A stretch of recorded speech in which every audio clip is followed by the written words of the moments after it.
Assalamualaikum warahmatullahi wabarakatuh. Mahasiswa yang saya hormati, pada hari ini kita akan membahas bersama anatomi klinis hemopoietik dan limforetikuler. Setelah menyelesaikan pertemuan ini, mahasiswa akan dapat menganalisis anatomi klinis hemopoietik dan limforetikuler.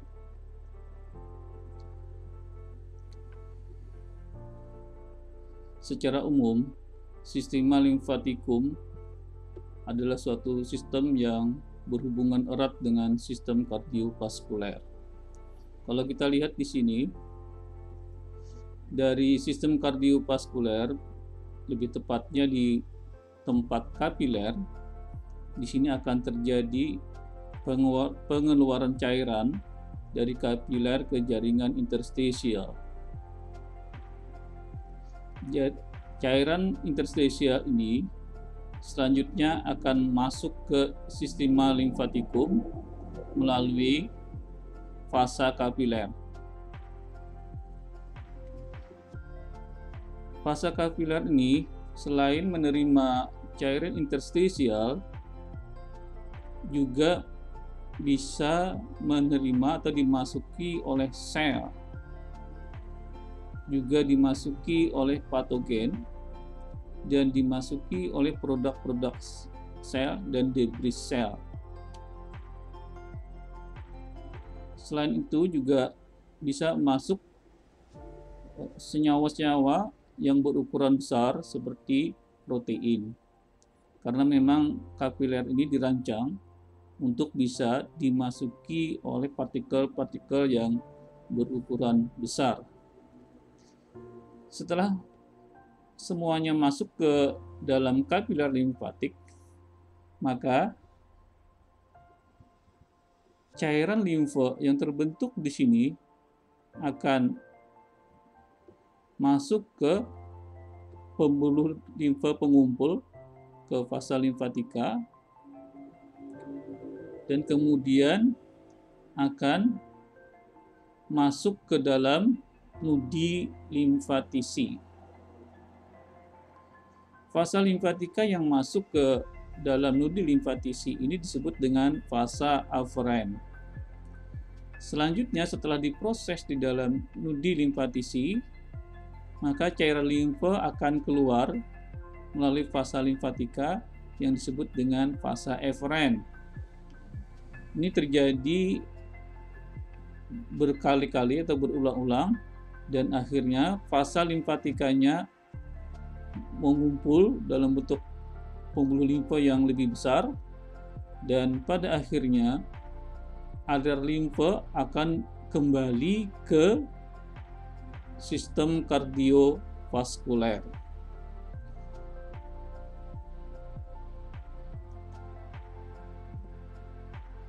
Ini adalah gambar yang menunjukkan secara skematis kelompok nudi limfatisi yang terdapat di berbagai regio tubuh.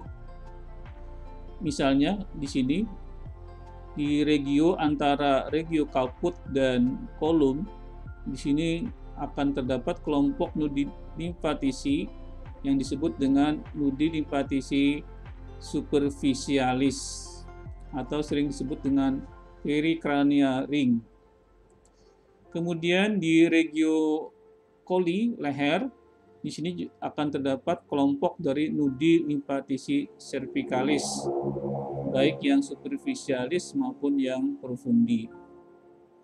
Kemudian di daerah mediastinum, di sini akan terdapat kelompok nudi limfatisi tracheobronchialis. Di daerah ketiak, di daerah aksila, terdapat kelompok nudi limfatisi aksilaris. Kemudian di sepanjang alat dalam terdapat nudi limfatisi profundi yang namanya biasanya sesuai dengan organ yang berada di dekatnya. Misalnya di sini ada aorta abdominalis, maka nama dari nudi limfatisi di sini adalah nudi limfatisi aortisi, nudi limfatisi para aortisi, nudi limfatisi pre-aortisi. Kemudian di daerah inguinal terdapat kelompok nudi limfatisi inguinalis.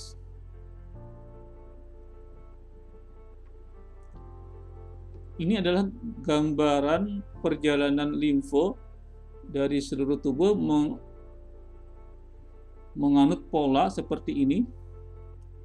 Aliran limfo dari membrum superior dexter, kemudian regiotoraks bagian dexter, dan regio caput dan kolum bagian dexter, pada akhirnya akan mengumpul ke truncus subclavius dexter, truncus bronchomediastinalis dexter, dan truncus jugularis dexter. Ketiga fasa limfatika yang besar ini bermuara ke angulus venosus dexter.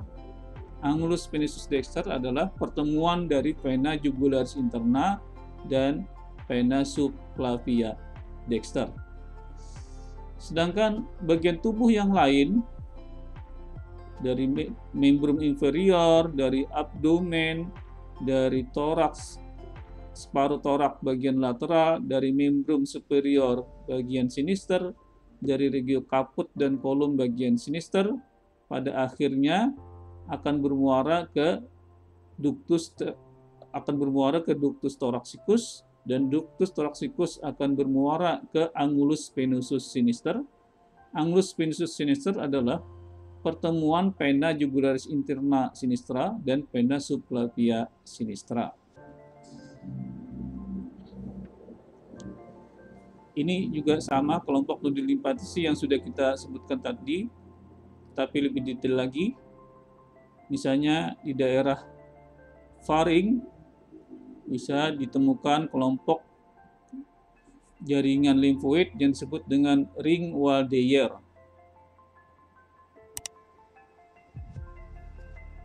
Di daerah mediastinum, kalau dirinci lebih lanjut, ada nudi limfatisi mediastinalis. Ada nudi limfatisi yang terdapat di hilus pulmonis disebut dengan nudi limfatisi hilar.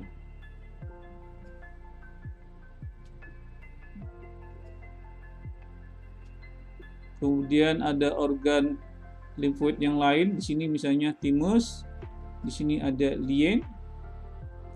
Kemudian ada yang disebut dengan MAT, mucosa associated lymphoid tissue, jaringan limfoid yang berhubungan dengan mucosa. Kemudian di daerah siku ada nudi limfatisi kubiti. Kemudian di daerah lutut ada disebut dengan nudi limfatisi poplitea. Hadirin sekalian, ada berbagai penyakit yang berhubungan dengan sistema limfatikum dan imunitas. Yang di sini yang akan kita bahas pada pertemuan ini adalah limfedema dan obstruksi limfe, limfangitis dan limfadenitis, limfadenopati, penyakit-penyakit autoimun, alergi, AIDS, mononukleosis infeksiosa, kemudian splenomegali, anafilaksis, limfoma Hodgkin, rheumatoid arthritis, dan systemic lupus erythematosus. Sekarang kita bahas satu persatu anatomi klinis yang terkait dengan sistem hematopoietik limforetikuler. Yang pertama adalah limfedema dan obstruksi limfe.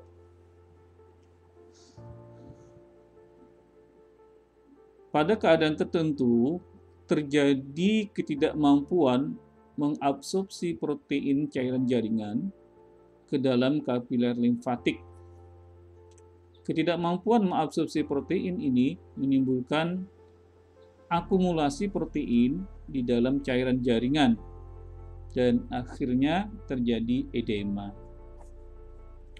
Edema dapat terjadi pada atau akibat sumbatan limfatik kongenital.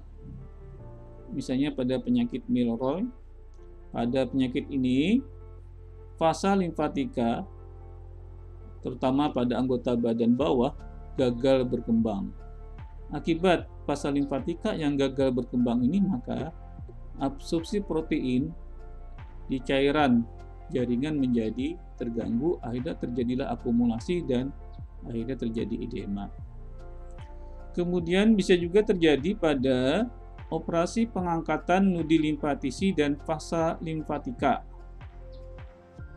Misalnya pada tindakan bedah, mastektomi radikal pada karsinoma mame, akibat dari pengangkatan nudi limfatisi dan fasa limfatika ini, maka terjadilah bendungan atau edema di membrum superior.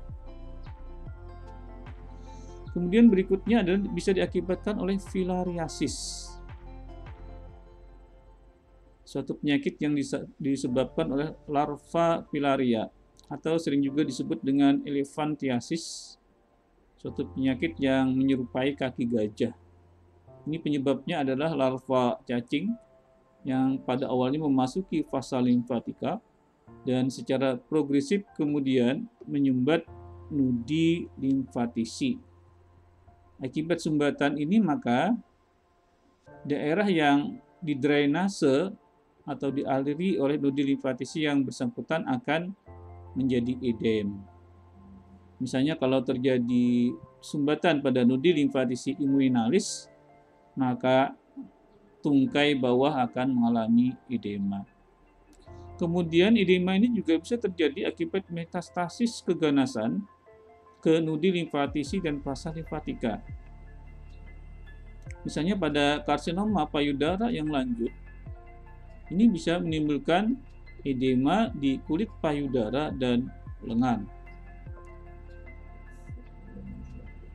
Ini contoh dari kasus filariasis atau elephantiasis kaki gajah pada regio tungkai bawah kiri atau kruris kiri. Nah, ini terjadi karena ada sumbatan dari larva cacing di nudi limfatisi popliteal. Karena di sini terjadi sumbatan di nudi limfatisi popliteal, maka drainase yang di daerah atau regio yang didrainase oleh nudi limfatisi popliteal menjadi terganggu atau tersumbat. Akibatnya terjadilah edema di kruris sinistra pada kasus ini. Kemudian berikutnya adalah limfangitis dan limfadenitis.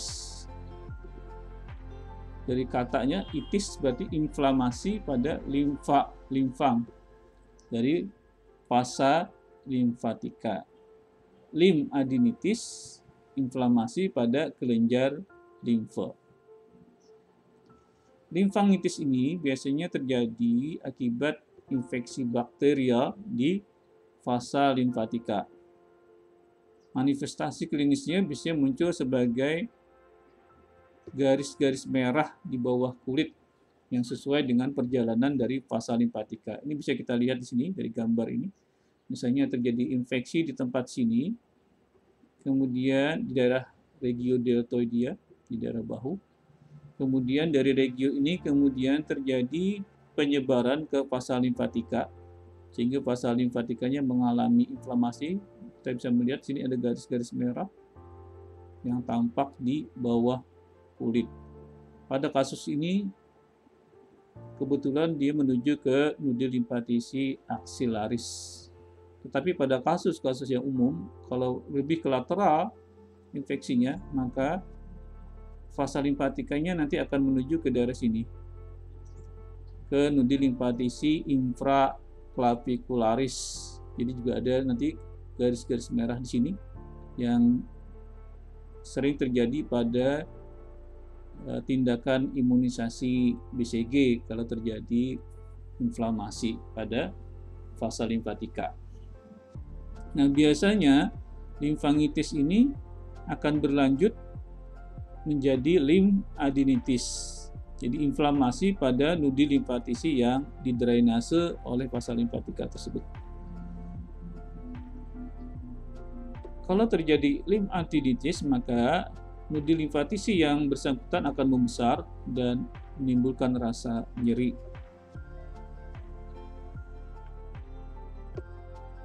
Nudi limfatisi merupakan filter yang cukup efisien. Dia memiliki jaringan konektif retikuler yang banyak terisi dengan limfosit dan makrofag. Limfosit dan makrofag di sini bertindak sebagai sistem imun untuk menghancurkan bakteri, virus, dan sel tubuh yang lain. Jika area yang didrainase terinfeksi, maka nudi limfatisi menjadi aktif, sel-sel limfosit dan makrofagnya mengalami proliferasi, kemudian membesar dan mengalami nyeri. Pada penyebaran malignansi, nudi limfatisi juga membesar dan mengalami inflamasi. Biasanya tidak menimbulkan nyeri. Jadi beda dengan akibat infeksi, biasanya menimbulkan nyeri. Nudi limfatisi ini dapat membesar secara difus pada penyakit sistemik. Bisa juga nudi limfatisi yang terlibat dalam bentuk kelompok lokal nudi limfatisi. Misalnya terjadi pada malignansi nudi limfatisi primer pada limfoma.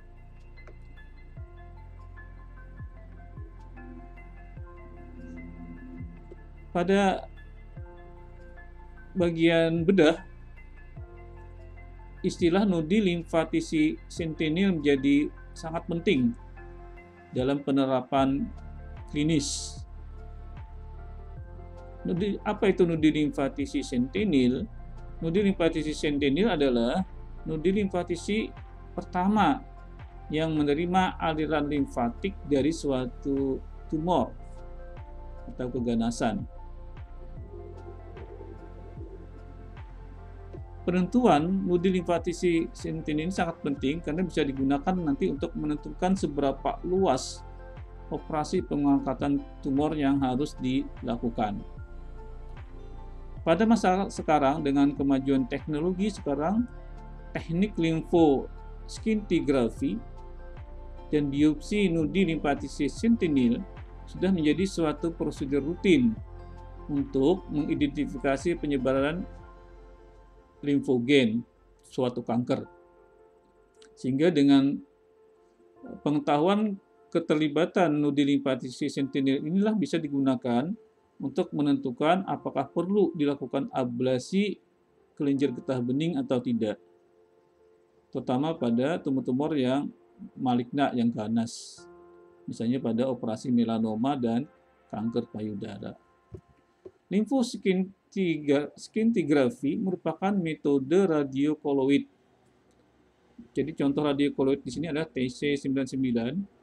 Ini disuntikan nanti di area-area tertentu, kemudian dibuat fotonya. Misal pada gambar ini disuntikan di sini, zat radiokoloidnya disuntikan di sini. Kemudian setelah beberapa waktu kemudian difoto untuk melihat seberapa jauh penyebaran radiokoloid tadi. Sehingga nanti ini bisa digunakan untuk menentukan batas-batas pemotongan pada atau batas-batas pengangkatan pada tindakan operasi. Dan bisa diikuti sampai ke nudi limfatisi sentinelnya. Misalnya ke sini ada nudi limfatisi sentinelnya. Maka ini juga menentukan apakah nudi limfatisi sentinel juga harus diangkat atau tidak.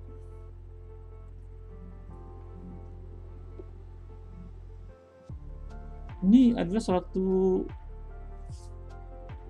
contoh dari penyuntikan zat warna kontras. Dengan menyuntikan zat warna kontras ini bisa dilihat aliran drainase dari vasa limfatikanya menuju ke nudi limfatisi sentinel.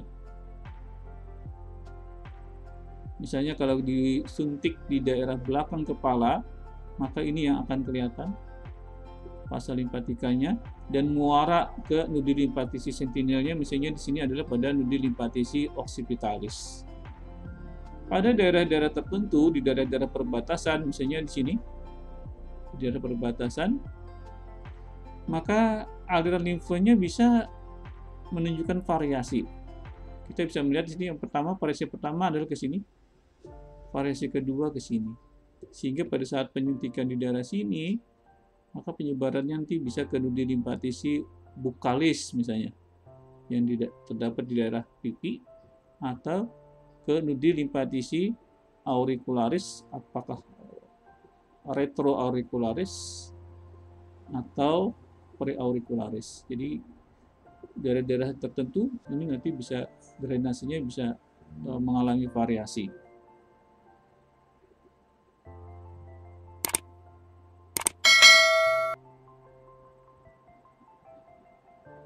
Nah, ini adalah salah satu bentuk dari pembesaran nudi limfatisi submandibularis. Ini kita bisa melihat dari gambaran klinisnya untuk menentukan apakah ini suatu proses malignansi atau tidak secara klinis. Salah satu yang bisa kita nilai adalah dari rasa nyeri atau tidak. Umumnya, nudi yang membesar dengan adanya rasa nyeri biasanya merupakan suatu proses inflamasi. Tapi nudi yang membesar yang tidak disertai oleh nyeri biasanya merupakan suatu malignansi, suatu keganasan.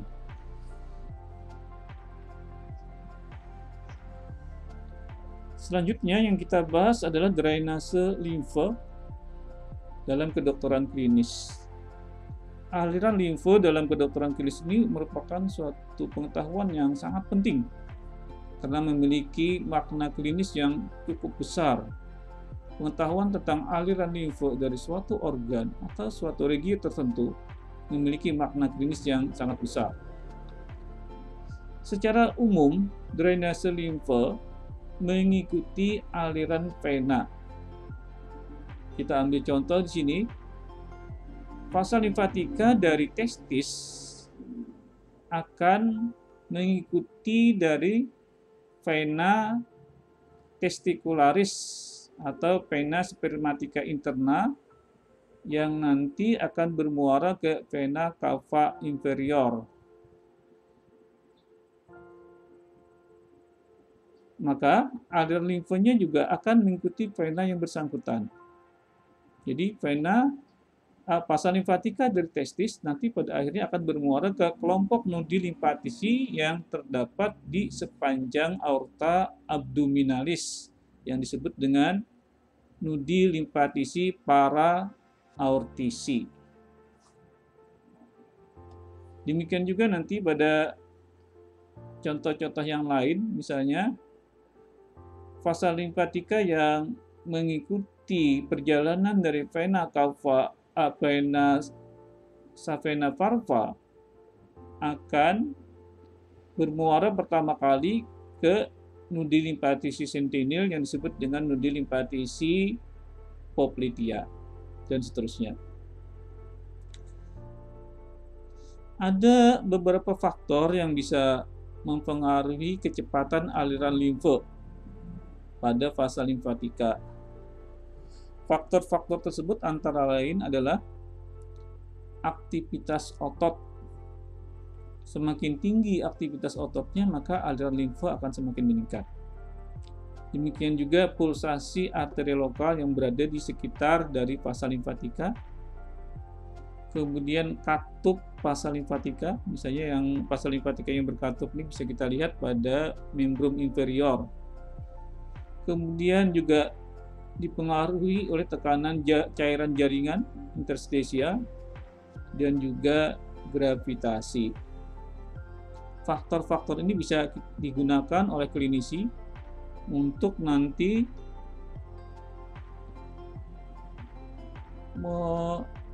mengintervensi dari aliran limfa. Misal pada pasien yang mengalami infeksi berat, misalnya di tangan, maka pada situasi tersebut diperlukan untuk mengurangi kecepatan aliran limfe agar bakterinya tidak cepat menyebar, bakteri dan toksinnya tidak cepat menyebar. Sehingga pada situasi seperti ini, maka diperlukan untuk mengurangi kecepatan aliran limfe, misalnya dengan cara lengannya diimobilisasi dengan sling. Dengan cara imobilisasi ini, maka aktivitas otot dari lengan atau tangan akan berkurang, sehingga mengurangi kecepatan aliran limfe. Pada kondisi yang lain, misalnya pada edema postural, atau pada pasien yang mengalami imobilisasi dengan jangka lama dengan suatu splint, maka diperlukan untuk meningkatkan aliran limfe. Cara yang bisa digunakan untuk meningkatkan aliran limfe ini antara lain dengan exercise otot, atau dengan meninggikan anggota badan supaya terjadi gaya gravitasi, atau bisa dipijat di area yang ingin ditingkatkan aliran limfonya. Jadi ternyata pijat itu di samping bisa melemaskan otot dan bisa mempengaruhi kepada fascia, pijat juga ternyata bisa meningkatkan aliran limfe.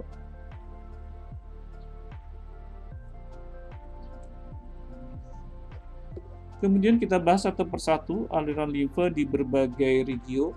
Yang pertama kita ambil di sini adalah di membran inferior. Aliran limfe di membran inferior ini secara umum bermuara atau kita sebut tadi sebagai nudi limfatisi sentinel, bermuara ke nudi limfatisi inguinalis superficialis, nudi limfatisi inguinalis profundi, dan nudi limfatisi popliteae.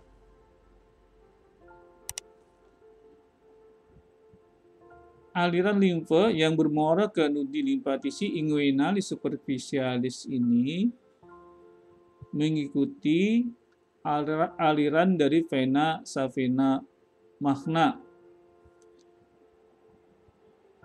Sedangkan aliran limfe yang bermuara ke nudi limfatisi popliteae akan mengikuti aliran dari vena savena farva. Sedangkan yang bermuara ke nudi limfatisi inguinalis profundi adalah yang berasal dari struktur dalam atau yang mengikuti vena femoralis. Perlu dicatat bahwa nudi limfatisi inguinalis superficialis dan nudi limfatisi inguinalis profundi di samping menerima aliran limfe dari membran inferior, dia juga menerima aliran limfe dari dinding anterior dan dinding posterior abdomen di bawah umbilikus. Kemudian juga menerima aliran limfe dari genitalia eksterna dan separuh bawah dari kanalis analis. Ini yang harus dipertimbangkan oleh para klinisi dalam mendiagnosis pasien. Ini sudah kita sampaikan tadi bahwa aliran ini adalah kelompok nudi limfatisi inguinalis superficialis, yaitu kelompok nudi limfatisi yang terdapat di regio inguinal di luar dari fascia lata. Di sebelah profunda dari fascia lata terdapat kelompok nudi limfatisi inguinalis profundi. Kemudian di regio popliteae posterior terdapat kelompok nudi limfatisi popliteae. Kita lihat di sini adalah aliran limfe yang mengikuti vena savena farva. Di sini nudi limfatisi sentinelnya adalah pada nudi limfatisi popliteae. Kita bisa melihat daerahnya di kuris bagian posterior, kemudian pada bagian lateral dari pedis. Sedangkan regio yang lainnya dari membran inferior ini mengikuti perjalanan dari vena savena magna dan bermuara ke nudi limfatisi inguinalis yang superficialis. Sedangkan struktur-struktur dalam yang mengikuti vena femoralis akan bermuara ke nudi limfatisi inguinalis profundi. Nudi limfatisi inguinalis superficialis pada akhirnya juga akan bermuara ke nudi limfatisi inguinalis profundi. Ini penting dalam hal nanti menentukan klinis, misalnya dalam hal penyebaran infeksi kuman atau dalam hal penyebaran suatu keganasan. Drainase limfa di membran superior di anggota badan atas ini akan bermuara ke kelompok nudi limfatisi axillaris, kemudian ke kelompok nudi limfatisi di luar axillaris, dan ke nudi limfatisi kecil di sepanjang pasa tertentu. Kelompok nudi limfatisi axillaris terdiri atas nudi limfatisi humoralis atau lateralis, nudi limfatisi pectoralis atau anterior, nudi limfatisi subscapularis atau posterior, nudi limfatisi centralis, dan nudi limfatisi apicalis.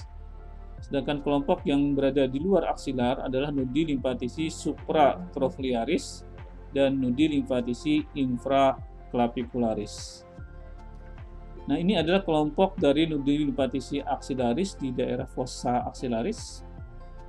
Kita bisa melihat di sini di belakang dari musculus pectoralis mayor dan minor adalah kelompok dari nudi limfatisi pectoralis atau nudi limfatisi anterior. Kemudian di depan dari musculus subscapularis adalah kelompok musculus subscapularis atau kelompok posterior. Kemudian ada lagi yang disebut dengan kelompok nudi limfatisi lateralis atau sering disebut dengan nudi limfatisi humoralis di sini.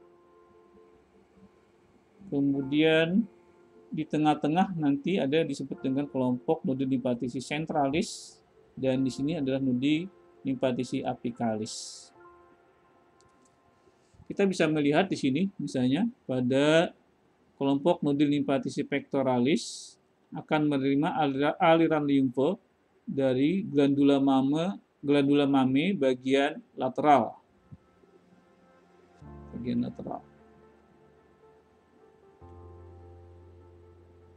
Kepustakaan lain yang menyebutkan sebagian kecil ada yang bermuara ke nudi limfatisi subscapularis dari bagian atau kuadran lateral dari glandula mame. Tapi yang terbanyak memang adalah drainasenya ke nudi limfatisi pectoralis. Sehingga misalnya kalau ada terjadi keganasan pada daerah glandula mame di sini, maka yang kita cari atau dicari oleh seorang dokter adalah metastasis limfogennya ke nudi limfatisi pectoralis.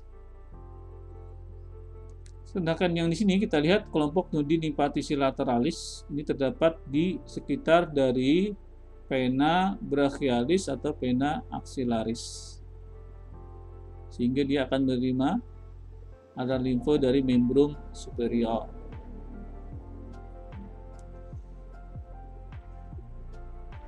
Aliran limfa dari nudi limfatisi pectoralis, dari nudi limfatisi lateralis, dan subscapularis nanti akan bermuara ke nudi limfatisi centralis.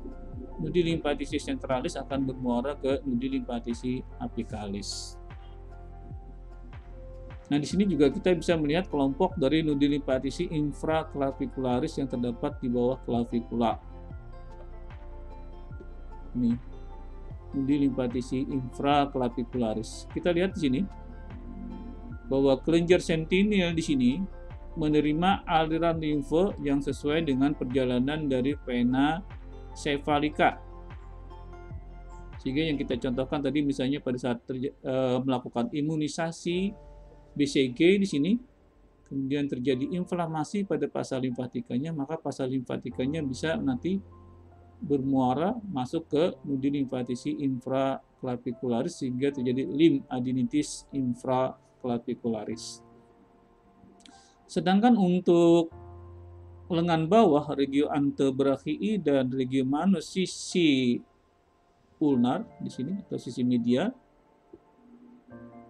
maka pasa limfatikanya akan mengikuti vena yang ada di sini dan akhirnya bermuara ke nudi limfatisi supratrochlearis. Pena di sini sering disebut dengan pena basilica. Nudi limfatisi supratrochlearis. Ini adalah merupakan kelompok nudi limfatisi yang berada di luar dari kelompok nudi limfatisi axillaris, yaitu nudi limfatisi supratrochlearis atau nudi limfatisi cubiti dan nudi limfatisi infraclavicularis. Ini gambar dari bagian belakang membran superior. Kemudian selanjutnya kita bahas tentang drainase limfa di regio kaput dan kolum, regio kepala dan leher. Secara umum drainasenya atau nudi limfatisi sentinelnya adalah yang pertama nudi limfatisi superficialis, nudi limfatisi cervicalis superficialis, dan nudi limfatisi cervicalis profundi. Nudi limfatisi superficialis adalah nudi limfatisi yang terdapat di perbatasan regio kaput dan kolum, yaitu terdapat di daerah sini. Sedangkan nudi limfatisi cervicalis superficialis terdapat di sepanjang vena jugularis externa superficial dari musculus sternocleidomastoideus. Sedangkan nudi limfatisi cervicalis profundi adalah kelompok nudi limfatisi yang terdapat di sepanjang vena jugularis interna atau profunda dari musculus sternocleidomastoideus. Kelompok nudi limfatisi superficialis ini adalah nudi limfatisi occipitalis, nudi limfatisi mastoidea, atau sering juga disebut dengan nudi limfatisi retroauricularis karena terletak di belakang telinga. Disebut nudi limfatisi mastoidea karena berdekatan dengan prosesus mastoideus, atau nama lainnya adalah nudi limfatisi auricularis posterior. Nudi limfatisi preauricularis di depan telinga, atau nudi limfatisi auricularis anterior. Nudi limfatisi parotidia karena memang letaknya di dekat dari glandula parotis. Nudi limfatisi submandibularis di bawah mandibula. Nudi limfatisi submentalis di bawah dagu.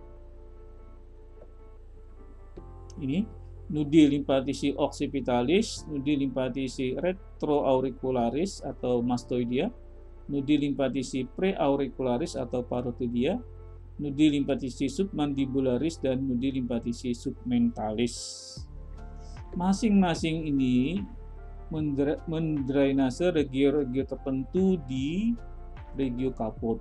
Kita bisa melihat di sini nudi limfatisi occipitalis misalnya dari regio belakang kepala, nudi limfatisi retroauricularis dari regio parietal dan tempora, nudi limfatisi preauricularis dari regio tempora dan frontal, kemudian nudi limfatisi submandibularis dari regio wajah. Sebelum masuk ke nudi limfatisi submandibularis dari regio wajah ini, kita bisa melihat di sini ada nudi limfatisi buccalis. Kemudian nudi limfatisi submentalis dari bibir bawah bagian tengah, dari gigi incisivus, kemudian dari bagian tengah mandibula sini. Selain itu, nudi limfatisi submandibularis menerima aliran limfa dari kulit kepala, wajah, sinus maxillaris, dan cavitas oris. Nudi limfatisi cervicalis superficialis menerima aliran limfa atau fasa limfatika dari nudi limfatisi occipitalis dan nudi limfatisi mastoidea. Sedangkan nudi limfatisi cervicalis profundi menerima aliran limfa dari nudi limfatisi preauricularis et parotidia, nudi limfatisi submandibularis, dan nudi limfatisi submentalis. Juga menerima dari nudi limfatisi cervicalis superficialis. Nudi limfatisi cervicalis superficialis pada akhirnya memang bermuara ke nudi limfatisi cervicalis profundi.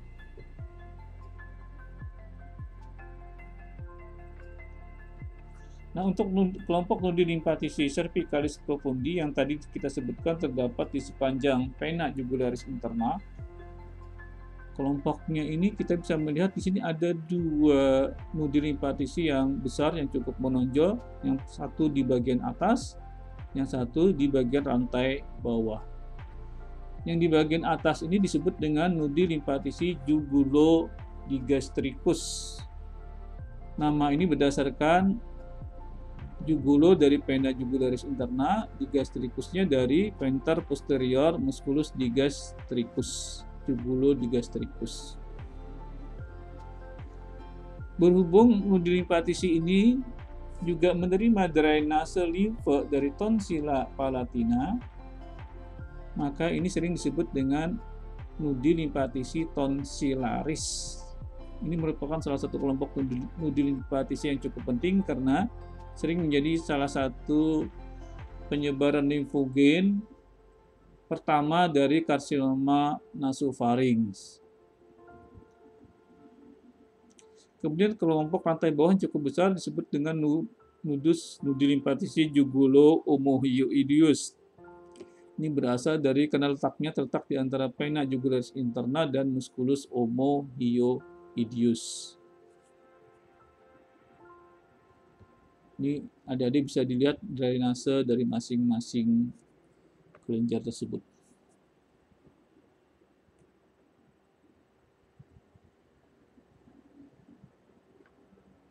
Ini sama, ya, nudi limfatisi cervicalis profundi.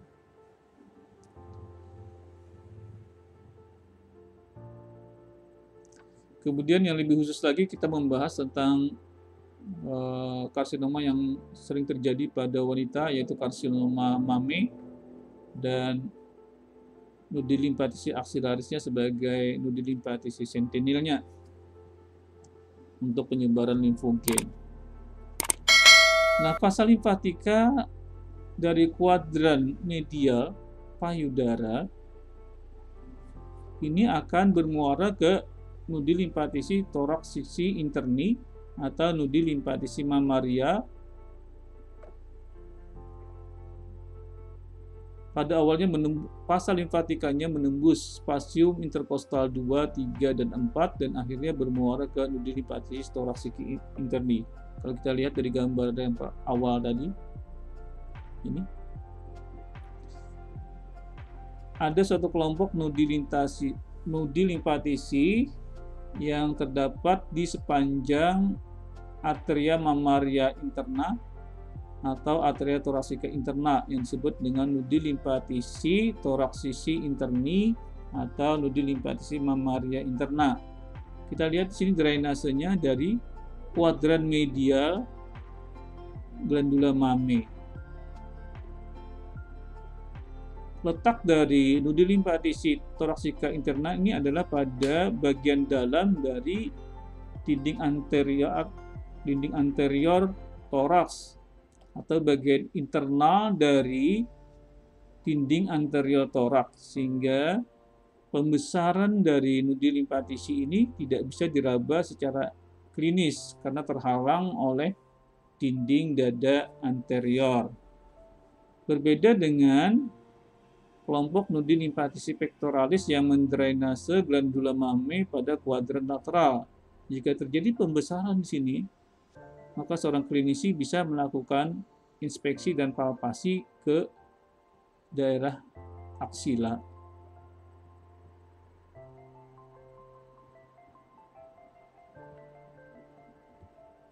Nah, fasa limfatika dari kuadran lateral glandula mame mengalir ke kelompok anterior atau posterior nudi limfatisi aksilaris atau ke nudi limfatisi pectoralis atau nudi limfatisi subscapularis. Tapi yang terbanyak memang ke kelompok anterior, ke nudi limfatisi pectoralis.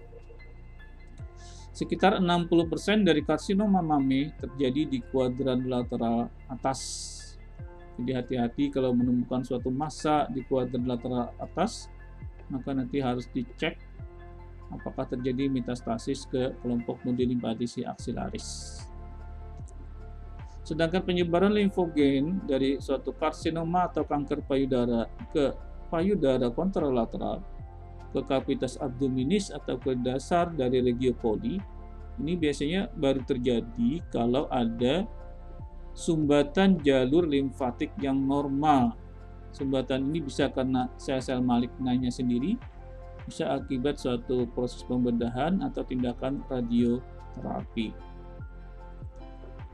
Jadi kalau tidak terjadi obstruksi jaringan limfatik yang normal, maka penyebaran biasanya ke sini, ke nudi limfatisi anterior, nudi limfatisi axillaris, atau nudi limfatisi pectoralis. Kemudian ada tindakan namanya mediastenoskopi dan nudi limfatisi tracheobronchialis. Nudi limfatisi tracheobronchialis adalah nudi limfatisi yang terdapat di sepanjang percabangan trakea menjadi bronchus primarius dexter dan sinister. Nah, sampel atau spesimen dari nudi limfatisi tracheobronchialis ini bisa diperoleh dengan prosedur diagnostik yang disebut dengan mediastenoskopi. Ini dilakukan tanpa membuka capum priori. Caranya adalah dengan mengiris pada regio di daerah kulit leher bagian bawah di atas dari incisura suprasternalis. Dari situ kemudian dieksplorasi ke bawah menuju ke dalam trakea. Nah, dengan mendapatkan spesimen ini bisa digunakan untuk menentukan diagnosis dan derajat penyebaran limfogen dari karsinoma bronkus. Ini satu penyakit lain suatu tumor yang primer yang mengenai nudi limfatisi yang disebut dengan limfoma Hodgkin. Ini bisa kita lihat di sini kelompok kelenjar nudi limfatisi cervicalis yang kena dan juga di tempat-tempat lain. Ini bahkan pada kasus yang tadi bisa menyebar sampai ke sini, ke mediastinum, ke nudi limfatisi yang terdapat di mediastinum, sehingga pada saat fotoronsen akan kelihatan di sini massa mediastinum anterior atas, mediastinum anterior yang dan superior dari suatu limfoma. Kebetulan pada fotoronsen ini yang non-Hodgkin. Nah, kalau terjadi pembesaran nudi limfatisi di sini, ini bisa menekan vena cava superior. Tekanan pada vena cava superior inilah yang kemudian menyebabkan sindrom vena cava superior. Sindromnya adalah akibat dari kompresi vena cava superior. Misalnya karena terjadi bendungan, maka di daerah wajah biasanya akan terjadi sembab, udem, merah yang disebut dengan pletora. Kemudian pena-pena di leher ini akan mengalami dilatasi. Jadi khas betul sindrom vena cava superior yang terjadi akibat kompresi suatu massa tumor di daerah mediastinum.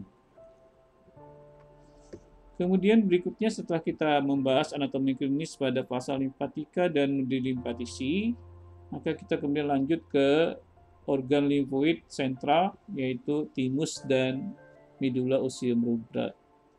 Anatomi klinis pada timus ini kita bisa melihat di sini. Yang pertama misalnya terdapat glandula parathyroidea ektopik di timus.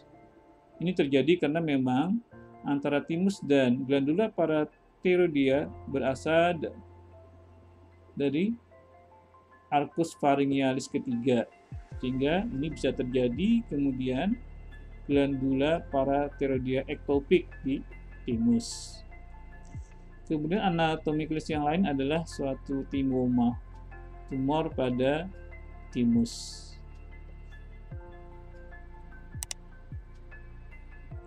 Selanjutnya adalah anatomi klinis pada medula osseum rubra, pada sumsum tulang merah. Misalnya kalau ada terjadi gangguan pembentukan sel darah merah, maka bisa terjadi anemia. Kalau terjadi keganasan misalnya pada sel-sel darah putih, bisa menimbulkan leukemia. Pada keadaan-keadaan tertentu diperlukan transplantasi medula osseum. Ini bisa dilakukan pada pasien yang mengalami keganasan pada sumsum tulang. Atau dalam prosedur diagnostik bisa dilakukan fungsi sumsum tulang untuk mengambil spesimen dari medula osseum rubra. Misalnya pada orang yang mengalami anemia atau ada dicurigai suatu keganasan pada sel-sel darah putih dan lain-lain. Kemudian ada suatu penyakit yang disebut dengan multiple myeloma. Ini terjadi karena memang ada proliferasi klonal dari sel plasma maligna. Kita ketahui bahwa sel B mengalami maturasi di medula osseum rubra. Nah, kalau sel-sel B ini yang pada akhirnya nanti menjadi sel plasma, maka sumsum tulangnya akan mengalami perluasan, pembesaran karena terjadi proliferasi dari sel-sel plasma.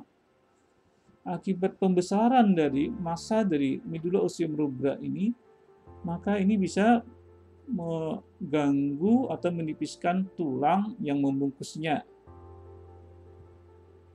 Ini kita bisa melihat di sini multiple myeloma. Multiple myeloma ini terjadi pada tulang-tulang yang mengandung medula osseum rubra. Pada contoh di sini adalah pada tulang pipih, pada os planum. Kita lihat di sini massa dari tumor myeloma multiple tadi akhirnya mengikiskan massa tulang. Ini mengikis massa tulang sehingga menimbulkan suatu lesi yang cookie cutter yang berbatas tegas. Sini. Lesi osteolitik, jadi kelainan lisis pada tulang. Disebut multiple myeloma karena memang myelomanya bersifat multiple, terdapat di sepanjang tulang yang masih aktif atau masih mengandung medula osseum rubra. Bisa di tulang pipih, bisa di tulang belakang, bisa di tulang kokse, atau pada pangkal tulang humerus dan femur pada orang dewasa. Kalau pada anak-anak jumlahnya akan lebih banyak lagi karena sumsum tulang yang terdapat di bagian tulang lebih banyak dibandingkan dengan orang dewasa. Kemudian selanjutnya adalah anatomi klinis lien. Lien merupakan organ retikuloendotelial. Penyakit yang mengenai sistem retikuloendotelial dapat menimbulkan limfadenopati general dan pembesaran lien yang disebut dengan splenomegali. Dalam keadaan normal, lien atau spleen ini tidak bisa dipalpasi karena dia memang terletak di dinding posterior atas dari abdomen di belakang. Tetapi kalau dalam keadaan pembesaran, maka lien bisa dipalpasi.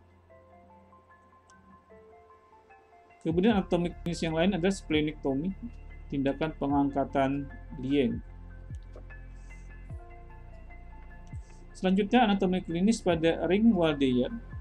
Anatomi klinis Ringwaldeyer tadi adalah suatu nudi limfatisi atau jaringan limfoid yang terdapat atau mengelilingi faring. Ringwaldeyer terdiri atas tonsilla palatina, tonsilla nasopharyngealis, dan tonsilla lingualis. Kalau terjadi inflamasi pada tonsilla palatina, maka disebut dengan tonsilitis. Jika terjadi inflamasi pada tonsilla nasopharyngealis, maka disebut dengan adenoiditis. Anatomi klinis yang lain adalah neoplasma dari tonsilla atau dari Ringwaldeyer. Adenoiditis adalah inflamasi tonsilla pharyngealis atau tonsilla nasopharyngealis. Akibat inflamasi ini maka saluran udara dari kavitas nasi yang menuju nasofaring melalui kuanu menjadi tersumbat. Karena tersumbat maka pasien bernapas melalui mulut. Kalau terjadi dalam waktu yang lama, maka bisa menimbulkan wajah adenoid yang cukup khas karena pasien sering bernapas melalui mulut. Selain itu, infeksi dapat menyebar ke tonsila tuba karena letaknya memang berdekatan. Tonsila tuba adalah suatu jaringan limfoid yang terdapat di sekitar dari ostium pharyngeum tuba auditiva. Nah, kalau infeksi menyebar ke tonsila tuba, maka terjadi pembesaran tonsila tuba. Akhirnya terjadi pembengkakan dan penutupan ostium pharyngeum tuba auditiva atau tuba pharyngotympanica. Sehingga ini bisa menimbulkan gangguan pada telinga tengah, misalnya terjadi deafness tuli atau penurunan pendengaran atau tinnitus, telinga yang berdengung. Demikian yang bisa kita sampaikan pada pertemuan kali ini. Mudah-mudahan ada manfaatnya bagi mahasiswa. Kalau ada kata-kata saya yang salah, mohon maaf. Assalamualaikum warahmatullahi wabarakatuh.